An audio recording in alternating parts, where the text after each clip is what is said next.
Saudações, tribo de luz, sejam muito bem-vindos ao nosso canal. Para quem não me conhece, sou Carol Bandeira e estou aqui semanalmente trazendo para vocês alguns conhecimentos acerca da mediunidade. Como eu contei para vocês no vídeo 1, eu sempre fui uma pessoa muito reticente em aceitar a mediunidade. E eu duvidei até o último instante, né? Até o último instante que a espiritualidade pudesse me comprovar que tudo isso era verdade. Então, uma das coisas importantes que eu pesquisei foram alguns estudos científicos. Então, nesse vídeo hoje, a gente vai mostrar alguns estudos que vêm sendo feitos na área da medicina e da psicologia e da psiquiatria para a gente compreender o fenômeno mediúnico. Vamos lá?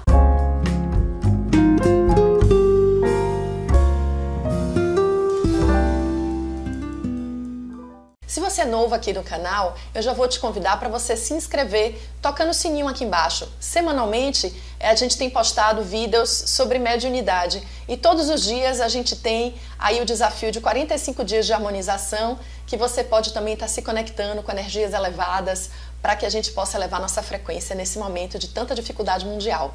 Hoje a gente vai falar de alguns pesquisadores que vêm estudando o fenômeno mediunidade, porque de fato é um fenômeno que intriga a comunidade acadêmica, porque as evidências científicas elas provam algumas coisas, mas ao mesmo tempo ela não dá uma absoluta convicção. Vale lembrar que todas as coisas que são estudadas na academia, nas universidades, elas são teorias, né? Elas são vertentes de pensamento, nada é absoluto. Então, assim, alguns pesquisadores desenvolveram algumas ideias a partir de alguns experimentos que eles fizeram e eu vou compartilhar aqui com vocês, tá? Eu vou compartilhar alguns slides também para que vocês possam visualizar, não ficar aqui só me olhando e visualizar essas informações que eu estou trazendo para vocês.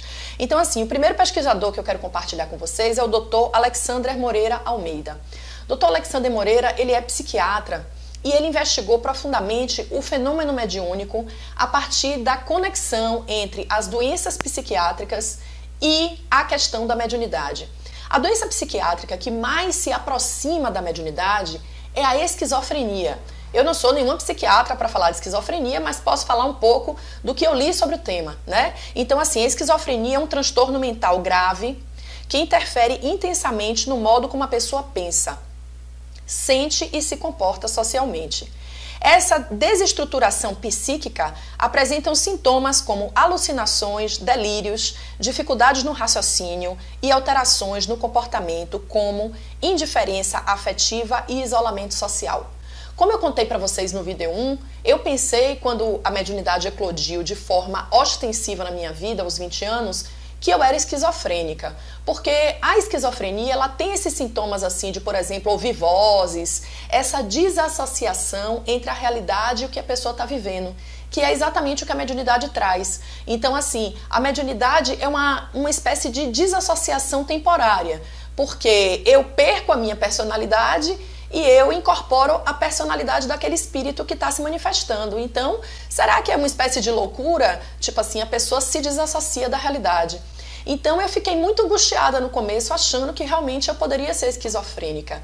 Uma coisa interessante é assim, quando eu estava desenvolvendo minha pesquisa na Faculdade de Jornalismo, que resultou no meu livro, né, A Força da Vida, Relatos de Experiências Mediúnicas, quem estava na banca examinadora foi também um médico, o professor Dr. Peixinho, que é o presidente da Federação Espírita do Estado da Bahia. E ele disse uma frase muito interessante, ele disse assim: Carol, os manicômios estão cheios de médiuns e os centros espíritas estão cheios de loucos, né? Porque assim, é uma coisa muito sutil você entender de fato o que é a loucura. A loucura ela vem sendo pesquisada há muitos anos, né? E não se chegou exatamente a uma conclusão clara, porque num determinado momento, um determinado transtorno ele é considerado desassociativo, ele é considerado de fato patológico, e com o passar dos anos vai se estudando e vai se descobrindo que não é tão patológico assim, né? Qual é essa medida da gente ter o que é de fato a realidade? Então isso é muito relativo, né? Hoje a gente já fala em realidades no plural, porque a gente sabe que a depender da condição social, do repertório intelectual, a depender do contexto em que a pessoa está inserida, realidade para um é uma coisa e realidade para outra é outro, né? Então, assim, essas desassociações, elas vêm sendo estudadas. E o professor Dr. Alexander Moreira Almeida, ele traz realmente um estudo muito interessante no mestrado, doutorado e pós-doutorado dele sobre as doenças psiquiátricas. Eu vou colocar aqui na descrição desse vídeo um link para que quem tiver curiosidade de pesquisar um pouco mais o que ele fala sobre essas coisas, possa conhecer o trabalho dele, né? E realmente ele foi uma pessoa que me entendeu, que me ajudou muito a entender essa diferença que existe entre a mediunidade e a esquizofrenia, porque de fato são coisas diferentes, ainda que tenham similaridades, né? E aí vem um outro pesquisador muito importante que a gente precisa citar aqui, que é o médico e professor, o Dr. Sérgio Felipe de Oliveira. O Dr. Sérgio Felipe de Oliveira, ele tem um trabalho incrível. Eu consegui estar mais próxima a ele porque ele é daqui de São Paulo, né? Ele é da USP e ele desenvolve uma série de pesquisas dentro da mediunidade. E toda a pesquisa base dele é sobre a glândula pineal. Ele fez um estudo aprofundado da glândula pineal e ele descobriu que a glândula pineal, que fica aqui no centro do nosso cérebro, ela apresenta algo que ele vai chamar de cristais de apatita. E esses cristais de apatita, ele tem uma coisa muito interessante. A maioria dos médiums, eles têm grande quantidade de cristais de apatita. E esses cristais de apatita, quem tem menos, tem um determinado tipo de mediunidade. E quem tem mais, tem outro tipo de mediunidade. No vídeo anterior, a gente falou sobre o que é mediunidade. E eu acho importante a gente frisar aqui nesse vídeo que existe uma diferença brutal entre a mediunidade comum e o que a gente vai chamar de mediunidade ostensiva. A gente vai ter ainda um vídeo que a gente vai explicar todos os tipos de mediunidade, mas só para já dar uma geral para vocês entenderem, a mediunidade comum é aquilo que a gente sente os poucos sintomas, né? Um arrepio, uma sensação de presença de espírito, ouvir vozes. Já a ostensiva, isso vem de forma muito intensa e geralmente sem o controle da pessoa, que foi o que aconteceu comigo, né? Logo que a mediunidade eclodiu, eu não conseguia controlar e aqueles fenômenos, eles me dominavam. Então, o que é que o Dr. Sérgio Felipe vai concluir com a pesquisa dele? Ele diz o seguinte: existem 2 estados de transe. E esses 2 estados de transe que ele pesquisa, eles estão associados a efeitos que vão acontecer dentro do seu cérebro. Então ele diz que existe os eteógenos, que é o sistema nervoso central, ele é afetado, cai o ritmo cardíaco, cai a pressão arterial, aumenta os movimentos peristálticos do intestino, a barriga ronca e o sistema digestivo é afetado. Existe, portanto, um acúmulo de energia. Quando a pessoa está num efeito de transe, que ele vai chamar de eteógeno, as pessoas elas têm mais tendência a desdobrar. Elas têm menos cristais de apatita no cérebro. Você pode observar, por exemplo, se você já foi num centro espírita ou num terreiro de umbanda, que existem pessoas que quando o espírito vem se manifestar, elas desmaiam. Ou então elas têm uma espécie de apagão transitório, né? Aquele momento ali que ela dá um apagão e depois ela retoma a consciência. Então, isso é o estado de transe que ele vai chamar de eteógeno. E tem um outro estado de transe que ele vai chamar de conexão de personalidade intrusivas. E essa conexão de personalidade intrusivas, ela inclusive ela está cadastrada no Cadastro Internacional de Doenças, que é o CID-10, caracterizado como possessão. É que o CID-10, que é o Cadastro Internacional de Doença, ele já classifica a possessão de 2 formas. A possessão sem o controle da pessoa e fora de um contexto religioso ou cultural, ela pode ser considerada doença, portanto patologia. Entretanto, se essa possessão acontece dentro de um controle e dentro de um sistema cultural ou religioso, onde a pessoa inicia e termina quando ela quer, então ela já não considera esse estado de possessão como doença. E isso é algo muito importante. Isso nos diz o quanto é imprescindível que um médium, sobretudo os ostensivos, eles tenham conhecimento disso e eles possam se dedicar a educar, a equilibrar a mediunidade deles. Porque muitos deles podem ser considerados loucos e estarem internados em hospícios, quando de fato eles não têm nenhum transtorno psiquiátrico, mas sim mediúnico. Ele diz o seguinte, que essa possessão é a reação adrenergéticas, que causa dor de cabeça crônica, aceleração cardíaca e aumento da pressão arterial sistólica, que é aquela primeira quando a gente afere a pressão, né? Tipo assim, 12/8, então aquela pressão 12, a primeira, que é a arterial sistólica. Existe um aumento dessa pressão arterial. Então, essas pessoas que têm o que ele chama de conexão de personalidade intrusiva, ele observou nesse estudo que essas pessoas têm mais cristais de apatita no seu cérebro. Olha que coisa interessante. Então, quer dizer, existe algo dentro do nosso corpo que é visível, que é pesquisável, que você pode abrir lá, cortar e observar o comportamento, que são esses cristais de apatita, que é uma espécie assim de flocos, né? De crocantezinhos que tem dentro da glândula pineal. E aí o que acontece com esses cristais de apatita? Se você tem mais cristais de apatita, você vai ter uma reação de dor de cabeça crônica, de aceleração cardíaca e, consequentemente, você vai incorporar. Então, essas conexões, ela traz para a pessoa a materialização de forma mais efetiva. Então, as pessoas que ela tem essa concentração maior, elas têm a tendência a, de fato, trazer para o corpo, a incorporar os espíritos, né? Então aí a gente começa a observar que a medicina ela está atenta, né? O Dr. Sérgio Felipe, ele é um médico, ele é um pesquisador, ele é professor de medicina e ele é médico. Então assim, ele estuda exatamente esses fenômenos, essa relação entre a medicina, o corpo humano e a espiritualidade. Para a gente compreender o fenômeno mediúnico, a gente pode observar essas questões dentro do nosso cérebro. E aí a gente vai entender aquilo que eu falei no vídeo anterior, que a mediunidade é uma coisa natural de todas as pessoas. A gente vai observar que a mediunidade, ela é um fenômeno, em primeira instância, que se manifesta no nosso cérebro. Portanto, além da influência da espiritualidade, existe uma reação de fato cerebral, portanto biológica, né? Psicobiológica, onde essa influência, essa interferência externa, ela vai mexer no nosso mecanismo cerebral. O que cientificamente a pineal faz no nosso corpo? A pineal, ela controla o ritmo. Todas as vezes que o seu corpo desenvolve coisas de forma regular e frequente, quem controla isso? Quem controla esse ritmo é essa glândula pineal.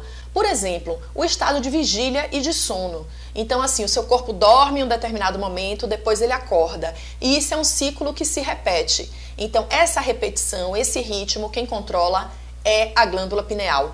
Para que serve essa ideia e esse conhecimento? O que eu quero mais trazer para vocês com esse vídeo é o desejo de vocês estudarem o tema.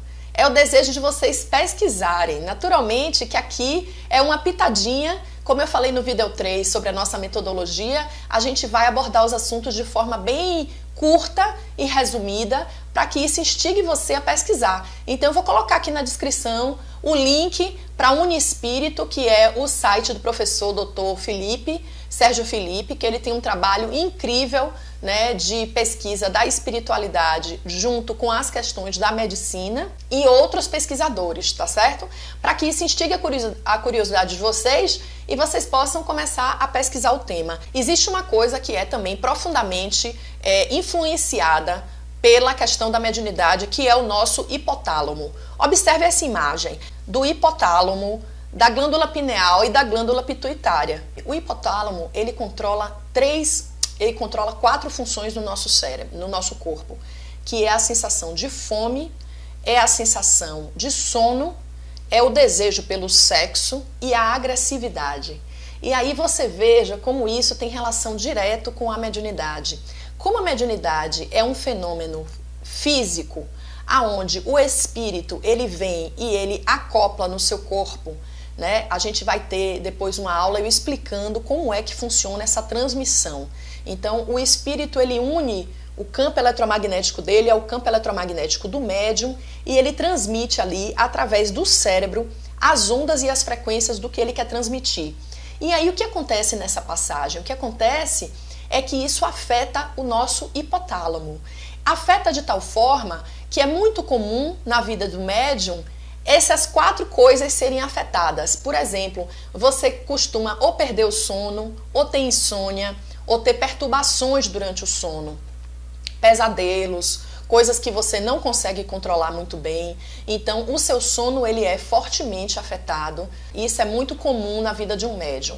A outra coisa que também descontrola essa perda de controle no hipotálamo é a questão da alimentação, da fome. A gente tem relatos de pessoas que são médiums e que quando todas essas perturbações vêm na vida da pessoa, a pessoa perde subitamente a fome. Eu, inclusive, fiz um documentário em 2000 e não lembro quando, lá na faculdade, 2016, eu acho, quando eu comecei a pesquisar de forma acadêmica a mediunidade, eu fiz um documentário de uma menina que estava ficando anoréxica e não é que ela queria emagrecer, é porque ela estava sofrendo vários assédios espirituais, ela estava sofrendo vários assédios espirituais e ela não conseguia mais comer, ela não conseguia sentir fome. Então aí a gente vê o quanto a mediunidade, ela realmente interfere, ela atua no centro do nosso hipotálamo.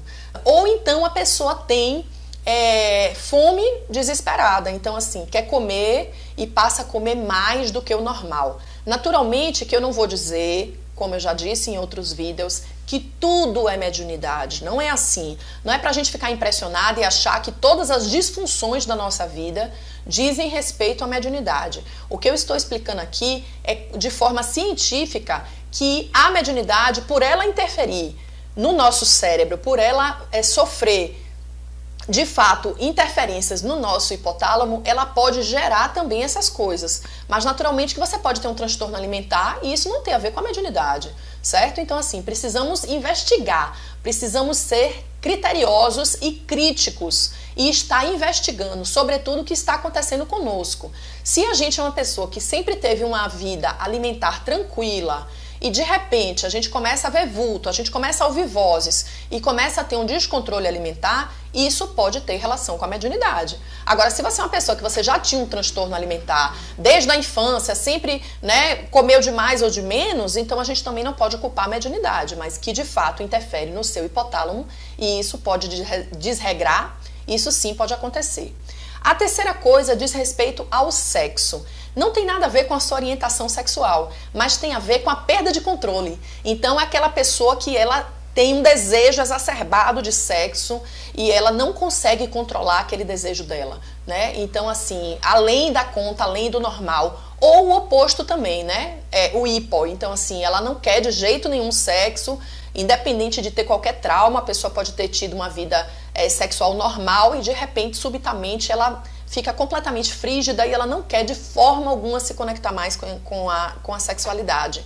Tá? Isso não tem nada a ver com a orientação sexual, mas tem a ver com a quantidade, o desejo que você tem pelo sexo. E o quarto aspecto que ele vai falar é a questão da agressividade. É muito comum as pessoas que são médiums, sobretudo médiums ostensivos, né? Aqueles que têm o fenômeno de forma muito intensa e descontrolada no começo, naturalmente, antes da pessoa educar essa mediunidade, a pessoa ter surtos de agressividade. E é nessa hora que pode ser confundida com uma doença psicológica, né? Porque assim, psiquiátrica, porque a pessoa tá muito bem, daqui a pouco vem aquela agressividade. E aí você vai me perguntar, Carol, como é que eu vou saber se aquela agressividade que tá vindo é minha ou é de um espírito, né, além de mim? E aí a gente vai entender, no decorrer desse curso, como o autoconhecimento ele é fundamental para que você compreenda as relações espirituais. Se eu não me conheço, se eu não sei o que me incomoda, se eu não sei se de fato aquele sentimento é meu, como é que eu vou identificar se esse sentimento é de algum espírito? Então, o autoconhecimento é a chave para que você controle a sua mediunidade, para que você entenda que quando vem um sentimento, aquilo te afeta de fato ou aquilo é externo a você. Bom, então eu queria trazer para vocês essas evidências científicas para instigar vocês a pesquisarem mais, né? A gente realmente ser sempre instigado a pesquisar o tema, a descobrir o que mais pode estar por trás da mediunidade. E eu trago aí 5 reflexões para vocês. A primeira é, a sua mediunidade, ela afetará o seu corpo. Então, se você pensa que a mediunidade é um fenômeno espiritual que só vai acontecer se eu for para alguma religião, você está completamente enganado. A mediunidade, ela vai, de fato, afetar o seu corpo através dessas reações neuroquímicas. A mediunidade, ela vai afetar o seu emocional. Então, assim, se você pensa também que eu vou ser sempre a mesma pessoa e eu não vou nem ligar para esse fenômeno mediúnico porque isso não vai me afetar, não é verdade. Ela vai também interferir nas suas emoções. E se ela interfere no seu corpo e nas suas emoções, consequentemente, a mediunidade ela vai interferir o quê? As suas relações sociais, o seu entorno, a sua família, os seus relacionamentos, os seus amigos, porque você naturalmente está sendo influenciado por uma força externa que vai atrapalhar ou vai melhorar também, né? Pode ser também que seja uma influência positiva e venha melhorar suas relações. Mas você tem que ter consciência de que tudo isso pode ser afetado. Existe uma forma de você controlar tudo isso e o conhecimento é o caminho mais rápido e efetivo para esse controle. O objetivo desse vídeo é que você entenda que a mediunidade ela está além do espiritual. Não é simplesmente algo que tem a ver com crença. Eu creio que a mediunidade existe, por isso ela vai existir. Negativo. Não tem nada a ver se você crê ou não. É como o ar que você respira. Você pode não acreditar que ele está aqui, mas ele vai interferir na sua vida, certo? Então, a mediunidade ela vai interferir não só no campo espiritual, mas ela vai interferir na sua cabeça, nos seus processos neuroquímicos, portanto, no seu corpo e no seu emocional. É isso aí, finalizamos esse vídeo por aqui. Te convido a dar um joinha se você gostou, dar um dislike se você não gostou e se inscreve no canal para receber as nossas atualizações. Compartilhe com seus amigos e até o próximo vídeo. Tchau, tchau!